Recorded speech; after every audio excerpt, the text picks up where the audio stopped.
मुस्तफा, आप हमारे साथ लगातार जुड़े हुए हैं। जो सेक्शंस नारकोटिक्स कंट्रोल ब्यूरो ने लगाए, खासतौर पर सेक्शन 29 और सेक्शन 35, ये बड़ी चिंता की बात है। अभी सिर्फ ऑपरेटिव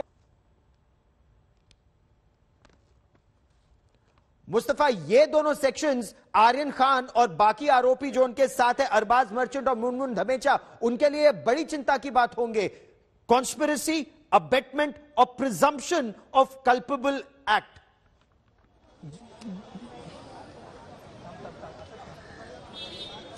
जी बिल्कुल, जैसे कि हम सुबह से बता रहे थे दर्शकों को कि ऐसे पहले भी केसेस रहे हैं जिसमें कॉन्स्पिरेसी के सेक्शंस में भी जो बेल है वो ग्रांट की गई है, लेकिन शायद हर केस अलग होता है और आप कह सकते हैं कि ब्रॉड भले ही सेक्शन सेम हो लेकिन उसकी भी जो निटिग्रिटीज होती है, जैसे कि खुद जो एडिशनल सॉलिसिटर जनरल है उन्होंने पूरा एनसीबी का ये जो केस है ये मजिस्ट्रेट कोर्ट से लेकर सेशंस कोर्ट तक आर्ग्यू किया हुआ है। ये एक अपने आप में बहुत बड़ा आप कह सकते हैं कि एनसीबी की तरफ से प्रेशर था। दूसरा, जो सारे एविडेंसेस सामने रखे गए, व्हाट्सएप चैट्स और ये सारी चीजें शायद ये बाकी के केसेस में सामने नहीं रखी गई थी। तो कहीं ना कहीं आप कह सकते हैं कि कोई ना कोई सबूत ऐसा या कोई ना कोई ऐसा सुराग पाया है। और सारी बातें आपको बता दें कि जैसे दिव्येश बार बार बता रहे हैं कि ग्राउंड्स इंपॉर्टेंट होते हैं, बेल के दौरान, ट्रायल के दौरान एविडेंस इंपॉर्टेंट होते हैं। तो भले ही सबूत फिलहाल एनसीबी के पास ना हो, लेकिन कहीं ना कहीं कोर्ट ने जो है वो एनसीबी को एक तरह से बेनिफिट ऑफ डाउट दिया है। इन्वेस्टिगेशन एजेंसी है, सोसाइटी से ड्रग मेनर्स हटाने का काम कर रही है, तो बेनिफिट ऑफ डाउट के चलते भी कहीं ना कहीं आप कह सकते हैं कि जिस तरह से ये बेल को अपोज किया गया था उसके बाद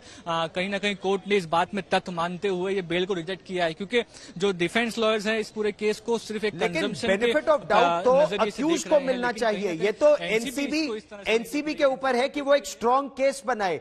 एनसीबी अगर बल्क बाइंग की बात कर रही है, बल्क बाइंग का आरोप लगा रही है, तो बल्क बाइंग के सबूत कहां हैं इस केस में? अभी तक कोई सबूत उन्होंने पेश किए या इस स्टेज पर मुस्तफा सबूत पेश करना आवश्यक नहीं है एनसीबी के लिए?